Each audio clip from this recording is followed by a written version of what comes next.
Bien-aimés dans le Seigneur, bonjour ou bonsoir selon l'heure à laquelle vous nous suivez. Aujourd'hui, nous voulons parler sur un thème que nous intitulons La femme et ses valeurs selon la parole de Dieu. La femme et ses valeurs selon la parole de Dieu. Avant tout, nous lisons la parole de Dieu dans le livre de Matthieu. Matthieu chapitre 1, verset 18. Nous lisons à la maison, bien-aimés, et nous lisons dans le livre de Matthieu chapitre 1, verset 18. Voici de quelle manière arriva la naissance de Jésus. Marie, sa mère, ayant été fiancée à Joseph, se trouva enceinte par la vertu du Saint-Esprit avant qu'ils eussent habité ensemble. Bien-aimés, ici, nous voulons parler dans ce sens que Dieu a utilisé une femme pour que son fils soit né et pour sauver l'humanité. Pour sauver l'humanité. En effet, pourquoi Dieu a préféré, n'est-ce pas, seulement une femme au lieu d'ouvrir directement les cieux ou encore utiliser, n'est-ce pas, les oiseaux ou encore d'autres manières pour faire parvenir son fils sur la terre. C'est parce que Dieu a tout simplement voulu valoriser la femme que tu es. Amen. C'est pourquoi, bien-aimés, aujourd'hui, nous voulons parler de la valeur de la femme. Vous connaissez comme a été intitulé notre thème. Première valeur, nous allons parler de la considération. Pour trouver la considération, nous voulons lire la parole de Dieu dans le livre de Luc chapitre 7, verset 36 jusqu'au 37e verset, où tu peux descendre jusqu'au 38e verset. Nous lisons au nom de Jésus. Un pharisien pria Jésus de manger avec lui. Jésus entra dans la maison du pharisien et se mit à table. Et voici une femme pécheresse qui se trouvait dans la ville. Ayant su qu'il était à table dans la maison du pharisien, apporta un vase d'albâtre plein de parfums et se tint derrière aux pieds de Jésus. Elle pleurait et bientôt elle les mouilla de ses larmes, puis les essuya avec ses cheveux, les baisa et les oignit de parfum. Le pharisien qui l'avait invité, voyant cela, dit en lui-même: si cet homme était prophète, il connaîtrait qui est, de quelle espèce est la femme qui le touche. Il connaîtrait que c'est une pécheresse. Amen. Bien-aimés, dans cette péricope, la Bible fait allusion à une femme pécheresse qui se trouvait dans la ville et ayant su que Jésus était dans la maison de Simon le pharisien. Elle apporta une vase d'albâtre plein de parfums. Elle s'est mise aux pieds de Jésus, pleurant et lavant le pied de Jésus avec ses larmes, bien-aimés, et le oigna avec le parfum. Pendant que le pharisien faisait des murmures à propos de cette femme, alors Jésus a considéré ses actes, faisant partie de son attitude d'humilité. Bien-aimés, ici, nous trouvons que cette femme n'avait pas regardé son état de péché, n'est-ce pas? Mais elle a cherché plutôt sa délivrance et son salut. Bien-aimés, vous qui me suivez ou qui m'écoutez en ce moment, ou encore au moment que vous allez regarder cette vidéo, bien-aimés, je vous dis que Jésus-Christ est le même hier, aujourd'hui et éternellement. Ce que notre Jésus a fait à cette femme pécheresse, aujourd'hui, si vous croyez en Jésus, parce que le Jésus là, c'était le Jésus physique et le Jésus de la foi. Mais aujourd'hui, il n'est pas le Jésus physique, il est le Jésus de la foi. Donc, si vous croyez, si vous avez la foi, comme cette femme qui a laissé sa maison, qui n'a pas regardé tout ce qu'elle faisait de mal, elle n'a pas regardé de ça. Elle a compris que aujourd'hui, c'est aujourd'hui. Si je ne me laisse pas aujourd'hui, demain ce n'est pas mon jour, car moi je vis aujourd'hui. Comme on m'a dit que Jésus est là-bas, à la maison de Simon, le pharisien, il faut que je me rende là-bas. Bien aimé, quand je lisais le message ici, je me disais que, mais cette femme est audacieuse, parce que le pharisien d'abord, c'est qui? Ce sont ceux-là qui marchent avec des habits, des robes qu'on a écrit, le verset biblique, tout ça. Et ce sont des gens, des conservateurs. Ce sont des conservateurs. Ils sont là pour regarder qui a fait ça, qui a fait ça, qui a péché, qui a fait ceci. Et je me demande, cette femme savait bien que Simon était pharisien, mais elle a vraiment pris l'audace d'entrer dans la maison de Simon. Regardez le comportement de cette femme. Bien-aimée, je vous demande, vous qui m'écoutez ce soir ou le matin, quand vous allez, n'est-ce pas, regarder ma vidéo, je vous demanderai de vous libérer comme cette femme, de vous abandonner comme cette femme qui s'est laissée, n'est-ce pas, auprès de Jésus, abandonner ses péchés en pleurant, en gémissant, n'est-ce pas, pour que Jésus le pardonne. Et quand elle pleurait, elle était en train de confesser ses péchés. Jésus qui sonde le cœur a sondé combien de fois cette femme parlait. Et quand Jésus parlait à cette femme, Jésus a dit, je connais que tes péchés sont grands.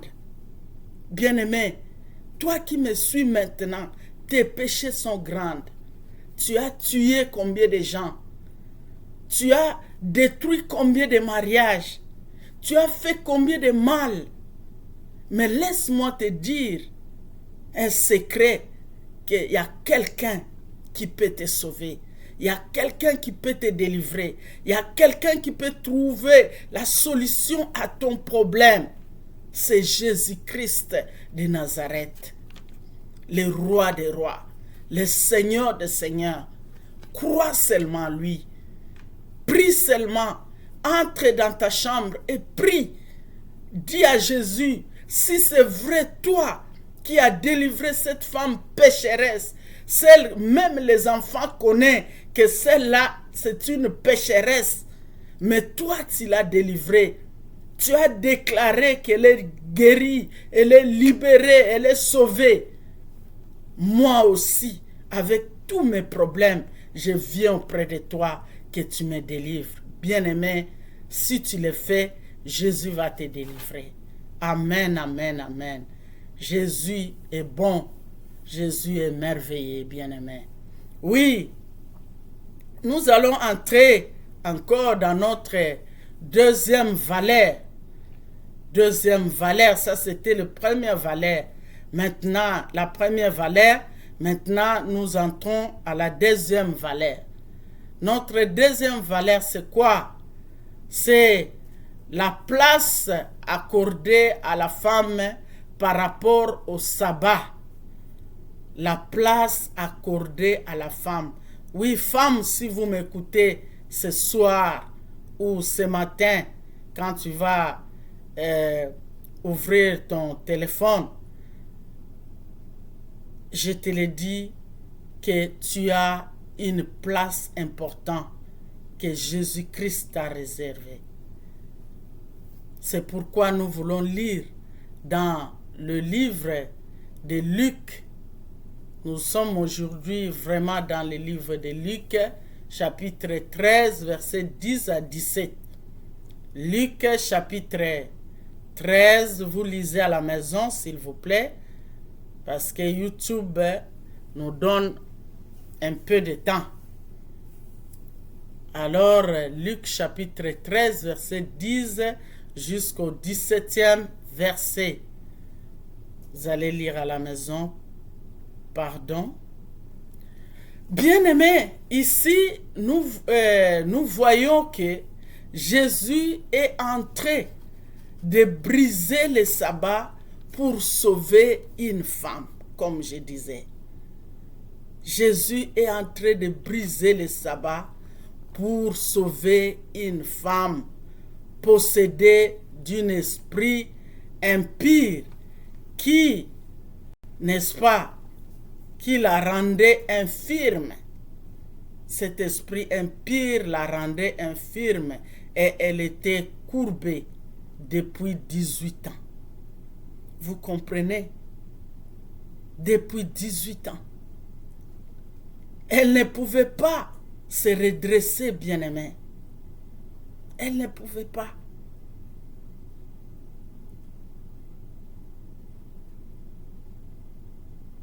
Jésus est merveilleux, bien-aimé. Notre Jésus est bon. Il aime la femme. Bien-aimé, malgré tout ça, les chefs des synagogues n'étaient pas contents. N'étaient pas contents à cause, n'est-ce pas, de ce que Jésus a fait à la femme. Ils n'étaient pas contents. Vous comprenez la méchanceté des hommes.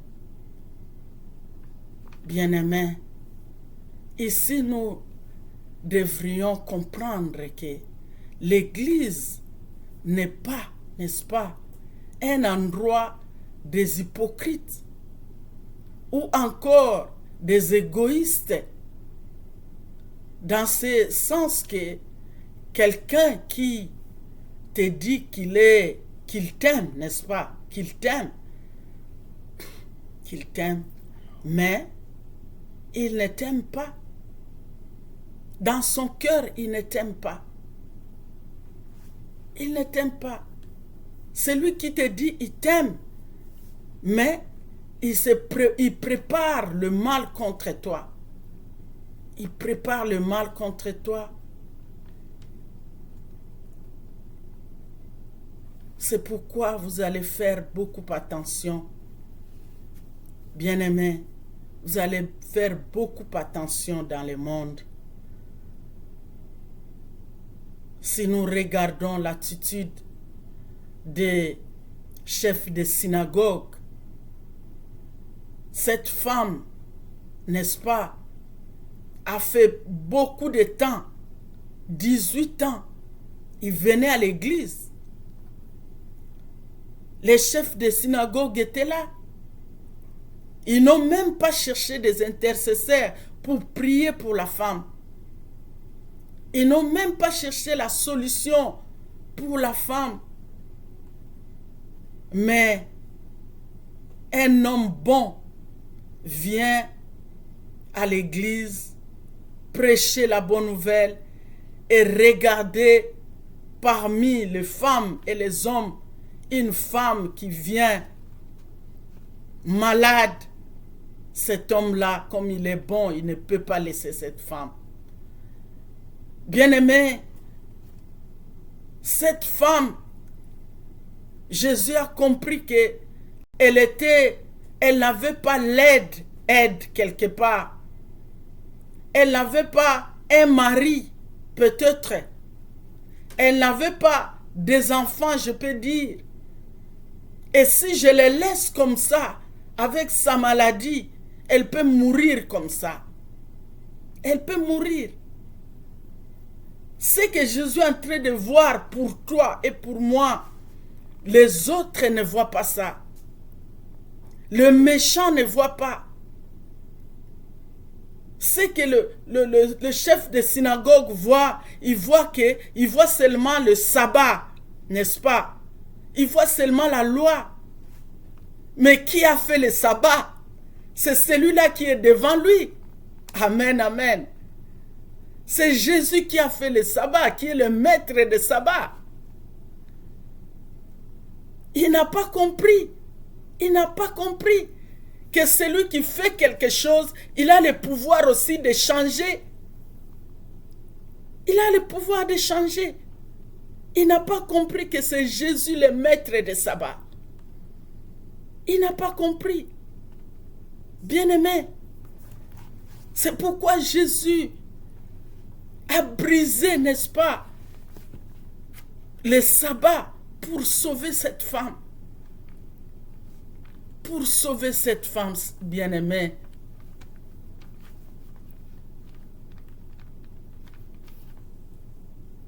Que Dieu vous aime. Dieu nous aime, bien-aimés. Que Dieu vous aide à comprendre que Jésus nous aime. Que Dieu vous aide à comprendre que, quels que soient les problèmes, bien-aimés, quand cette femme venait de la maison, elle ne savait pas qu'elle va trouver cette occasion. Elle va trouver cette occasion. Elle pensait que c'est comme d'habitude. Je pars et je reviens. Comme la Bible nous parle de la femme, cette femme Anne, qui partait à l'église, qui revenait à la maison avec son problème. Mais un jour, la grâce de Dieu, quand elle a compris que je ne peux pas entrer à l'église et rentrer à la maison, je dois chercher la solution. Anne avait cherché la solution et elle avait trouvé la solution. Mais cette femme gracieuse, elle a trouvé la grâce auprès de Jésus.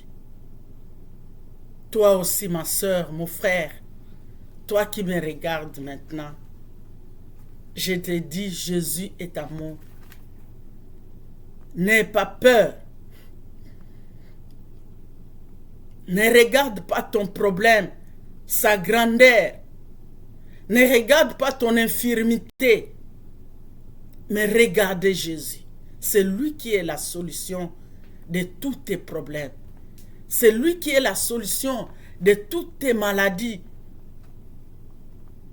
C'est lui qui est la solution, bien-aimé. C'est pourquoi je te demande de continuer à croire en Jésus, de continuer à servir Jésus, de ne pas regarder les chefs de synagogue, les méchants qui sont à l'église, les hypocrites qui sont à l'église partout dans le monde, tout autour de toi, qui ne veulent pas ta délivrance, qui ne veulent pas ton bonheur. Ils sont là tout autour de toi. Ceux qui veulent seulement ton malheur. Ceux qui veulent te voir pleureux. Mais les jours que tu vas rire, ils ne sont pas contents. Moi, je te dis, il y a quelqu'un. Il y a quelqu'un qui est là à tes côtés, c'est Jésus-Christ. C'est Jésus-Christ qui est à tes côtés. Et si tu crois en Jésus, la Bible nous dit, tu seras sauvé. Tu seras sauvé. Crois en Jésus, bien-aimé. Jésus va te considérer.